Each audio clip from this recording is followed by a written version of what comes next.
Hey guys, welcome back to the Nonprofit Missionary Podcast. We are here to equip churches and pastors with faith-based grant writing strategies going on? in order for you to reach the kingdom of God better. Today, I had the awesome privilege of talking to Loren.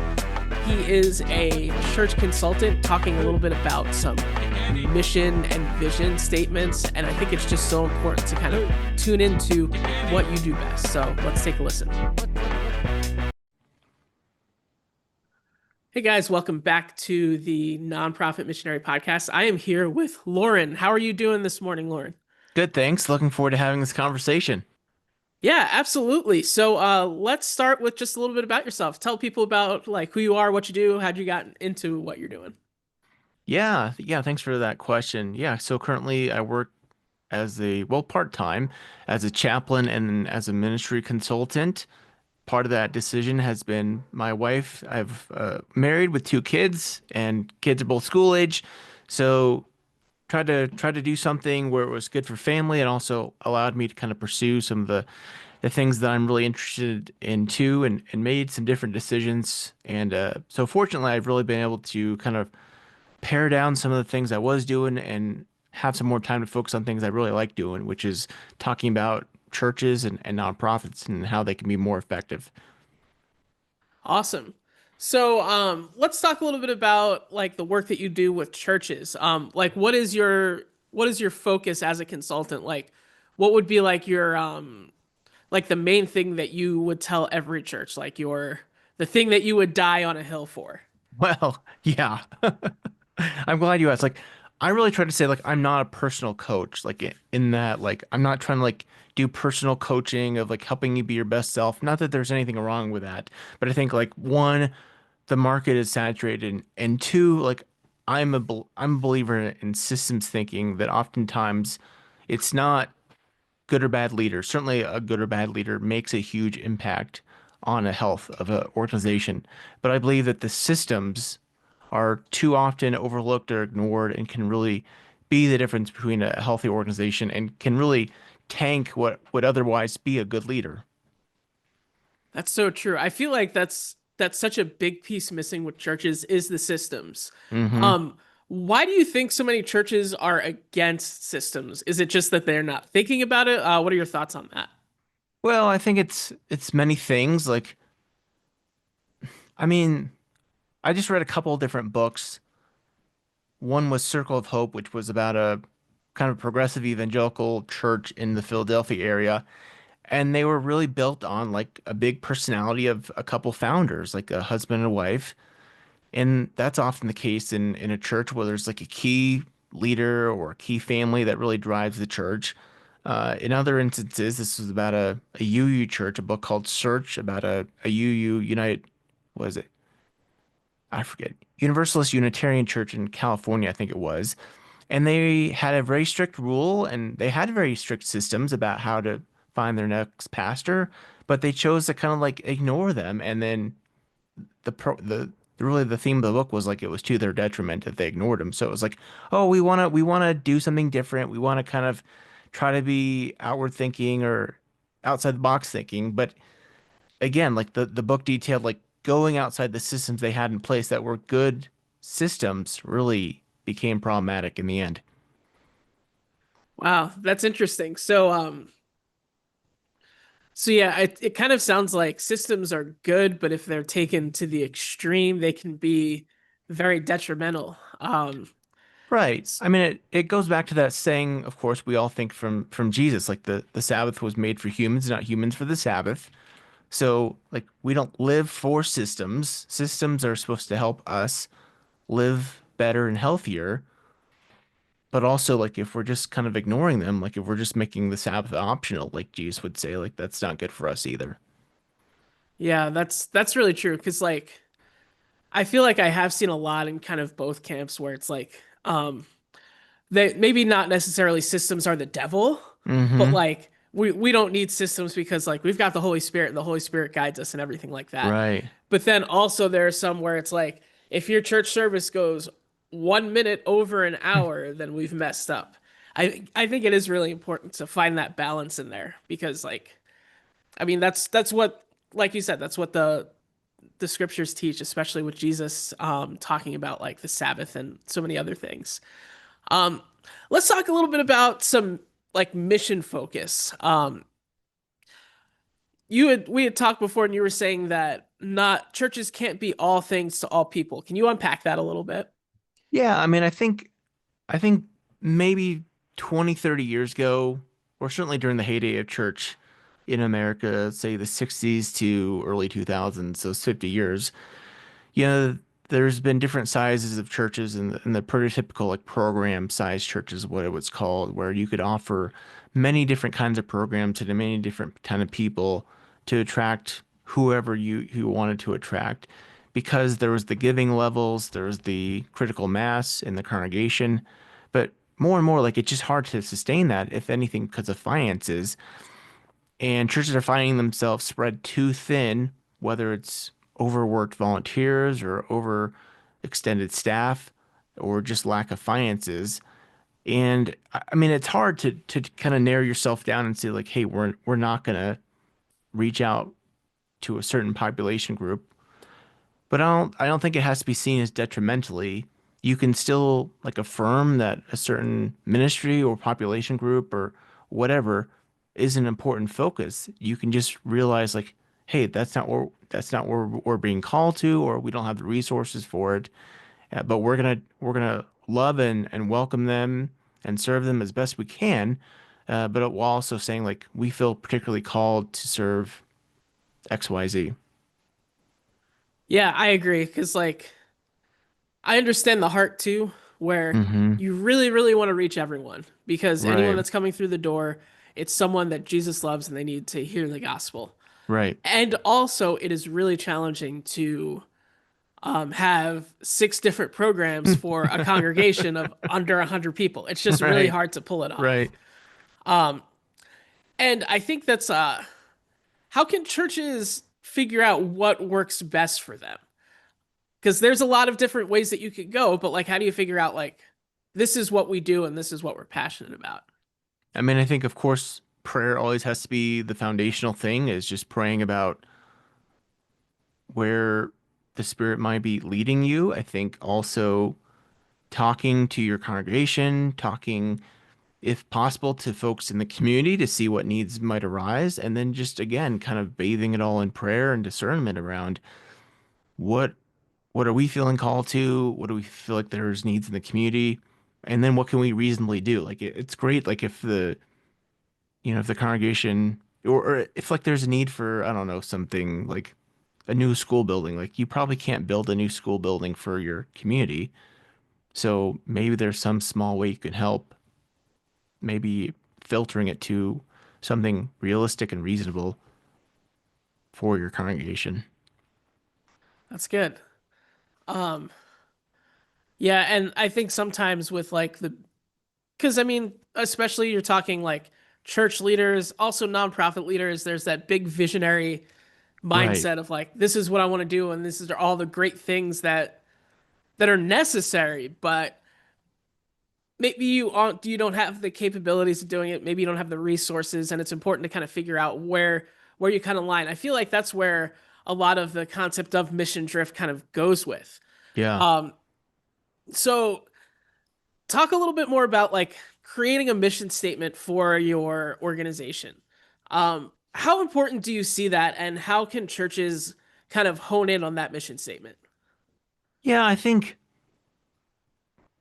if anything, like I think about this through my own kind of personal context. Like a year or two ago, I was really trying to figure out like what was best for myself, and my family was kind of at a transition point where we were trying to figure out like what do I want to do with my life? Like what really matters for our family, for myself. So something that I really tried to do was just kind of nail down or narrow down, excuse me, I should say, like what are my top three priorities in life. So for me, it was faith, family, and church. So I really try to get clear on what those values were. And then I kind of filtered every decision, and I still do try to filter every decision I make based on that. So a still example, like I'll try to keep this quick. Like my my parents, my dad is a pastor of an inner city church in the Denver metro in the region that I live. and they were going to give a kind of like a mission update at another Baptist church where my in-laws go to. So I was like, you know what, going to church on a Sunday night, on a school night, not like the most fun thing in the world for parents of kids to do. But I was like, this checks like three boxes of my three priorities: faith, family, and church. So I went because I was like, kids get to see both grandparents. you know, we're emphasizing faith that matters, and we're emphasizing church. So again, I filtered it through those values, and that really helped me clarify and continues to help me clarify how I act. So I think it's the same way with churches is defining what you really care about and then filtering those decisions or your potential decisions through those values. And sometimes it means saying no to things that aren't necessarily, they might be good things, but they're not ultimately what you think are most important or you've chosen to value for yourself or your organization. That's true, especially like because there are so many different ways that you can go, and especially if you're a church that's out there in the community, Mm-hmm. people will come to you and say, "Hey, can you do this?" Right. Or like a faith-based nonprofit's kind of the same Yeah. way, where if you're doing great things, so many people want to continue to have you do great things. But I think having that filter really is so important because there is a huge difference between a good thing and a God thing. Yeah. And and I think also just having that mindset of everything that you say yes to, you're saying no to something else. Right. And I think having the proper yeses are so, so important. Um, Absolutely. so how can churches continue to have like that strong filter? Because like over time, like you can have like a visionary meeting, talk to your congregation, have a series about it. But over time, there's going to be like that lack of enthusiasm for it. How do you keep that momentum going? Yeah, it's a good question. I was thinking about this like even just moments ago as one of the nonprofits that I consult with. Like I use AI a lot. So I'm using ChatGPT and I'm thinking through some emails to structure and I'm thinking like, how do I make sure that ChatGPT gets kind of our controlling idea for this organization like front and center? And it's the same thing in churches or nonprofits. And I think the one thing that churches have an advantage of is they often have, that weekly gathering or more often, multi times a week to keep the message or the mission right in front of people. Nonprofits, you kind of have to do that separately through emails or other forms of social media or communication just to keep that mission. And as much as important to keep in front of the external audience, it's important to keep it in front of your own staff or pastoral leadership, whichever the context, through whether that's your weekly meetings or board meetings or what have you, like keeping that mission in front of your own actions is so important. Yeah. And I think sometimes it feels like, from a leader's perspective, that you're like beating a Right. dead horse. Right. But I feel like it's needed because Yeah. people will think about it and then just like not think about it. Whereas Hmm. from like a leader perspective, it's like your heart and your life's work essentially. And I think sometimes when not to say that other people don't care, but people will care less than you, which is good because as the leader, you should care the most. Hmm. But I think it's also important to just have that mindset that you have to keep reminding people about what is important and reminding people of the values that your church has. Um, Yep. and I guess let's shift a little bit to more of like vision statements. Is that something that you work with a lot? Do you have any like tips or ideas on how to cast like that type of like a vision statement or just vision for the next couple years? Yeah. I think about it this way. Like, I think vision is important, not as like, this is what we're gonna do. Like, I don't think that's healthy for a leader to say, like, we're gonna do this like my way or the highway. I think casting vision gives people freedom to dream for themselves. So, like for instance, like of course we think of the moon, President Kennedy and his like we're going to go to the moon and we're going to do it this decade. Like that was a big vision. He didn't necessarily cast out like how it was going to happen that we're going to use, whatever rockets, and obviously this was before space shuttle, for instance, but like he gave a big vision, like we want to go to the moon, and it gave people something to dream for, and inspired people, and certainly like it wasn't without complication. Like billions of dollars were spent, lives were lost. There was perhaps arguably good critique about whether that money should have been spent, on the population of the United States, especially um, low income and minority populations. But it gave America like a vision of like where we want to go. So I think similarly for an organization or a pastor, like it's about casting a vision, say like I believe we can do this. And it's not like I'm gonna say the exact steps how we're gonna get there. Although sometimes I suppose that might be helpful if people really are lacking vision. But casting vision gives people freedom to kind of dream big for themselves. Wow, that's really good, especially like thinking from I feel like when people are trying to do vision, they are trying to do it very smaller stepped. Right, When, especially if you cast it like that, there might be someone in the congregation, there might be a stakeholder that's like, oh, I think maybe we could do it this way. Like if right, you're, let's say your vision is, we want to plant a new church in the next 5 years. right. And the way that you want to do that might be different or might not be as effective. And Hmm. I think that's a big key too, is just like making it very broad and then trying to get those next steps. But then also, like I think you kind of touched on this, is listening to your people. Hmm. Um, Casting vision isn't something that can be done alone. And Right. I think especially having a consultant like yourself kind of help walk through those steps can be so critical in not only casting vision and mission, but also kind of staying on track after your support ends. Um, so can you tell the audience a little bit more about like what you can offer? Yeah, I mean, it's basically like I think what my focus tends to be is just like reminders of staying on track, staying on mission. Because again, even if you're casting big vision, it can be easy to get sideways. So like what I try to do is just helping people remember and stay focused on mission, and just being kind of like a guide in many ways. Like I'm not here to cast vision for you.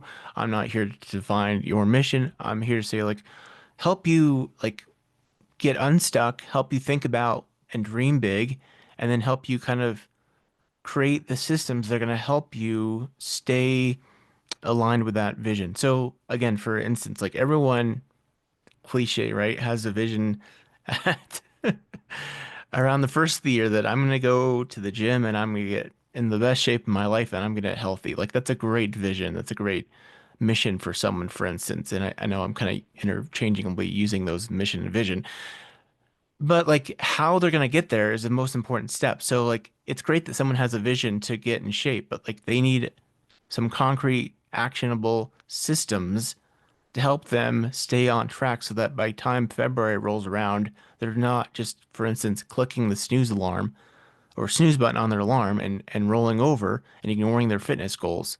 So creating sustainable, healthy, repeatable action steps is really what my focus tends to be. Wow, that's good. And I think it's important to kind of just frame that for people because if you're like, oh man, I really want to get a consultant in here to like help create mission. Like that's not your job. You're No. just here to help support the mission, not necessarily to create it. Right. And again, like this is what I'd say is like what a good leader does. Like sometimes a good leader is going to have to like cast vision, but I think really what a in the best case, in the most probably healthy scenario, is a good leader is kind of like a breeding grounds for mission.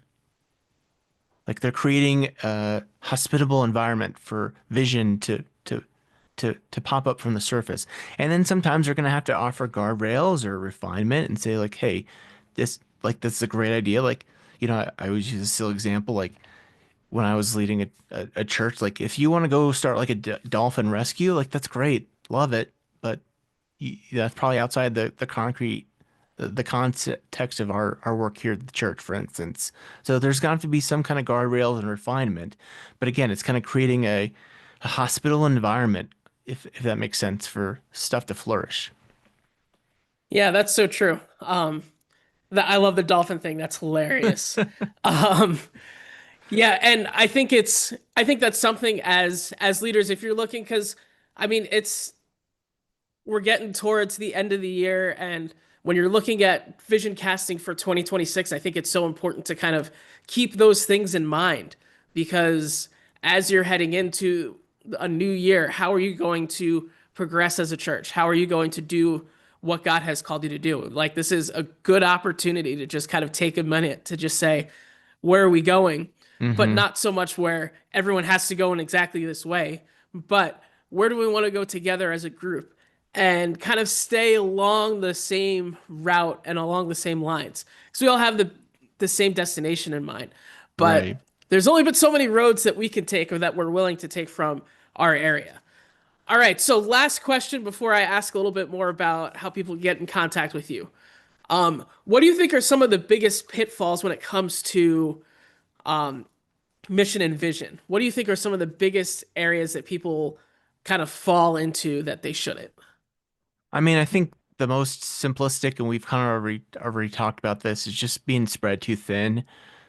Trying to do all things to all people. I mean, again, like I know I'm harping on this point, but I think it's an important one. Like, know what you want to focus on and try to do that well. Affirm or partner with other organizations or churches who are doing other things well that you can maybe partner with or support in different ways, but kind of like be clear on what your mission and vision is and stay true to that. Sort of related to that is sideways energy can really be like deleterious. So make sure that the key leaders are aligned with that mission and vision. And then I think again, like to rehash this, like you have to have the systems in place. You have to have the systems in place, or else like you're just gonna find yourself like worn out and burnt out because you are trying to deal with too much disruption and dysfunctionality. Yeah, that's so true. And I think, yeah, really just like laying out what your focus is and being focused on that. And Right, partnering too. From a nonprofit perspective, foundations love it when you partner with people. right. So especially if it's something that's a little bit out of your scope.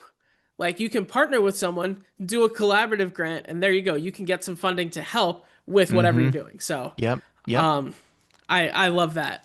So as we're wrapping up here, can you tell a little bit more about your consultancy and how people can reach you and how they can contact you best? Yeah, thanks for that question. So the easiest way to find out more about what I do is through resonatepurpose.org. So resonatepurpose.org. You can find a link to contact me there or just email me at Loren@resonatepurpose.org. But again, like my purpose and goal for this is just to help people when they feel stuck and unclear, help them find direction, help them find ideas, and then just help them get focused on their mission and out of broken systems that derail the mission. All right. Yeah, that sounds so great. So yeah, if you're looking to get a little bit unstuck, reach out to Loren. He's going to help you out. So thank you so much for taking a few minutes out of your day, and I appreciate all that you do. Yeah, thank you so much. Thank you. Thank you guys so much for tuning in. I would encourage you reach out to Loren. He can help you to see a little bit more clearly of what you're doing and to kind of create the systems that you need in order to succeed. So until next time, stay connected, stay focused, stay funded. God bless.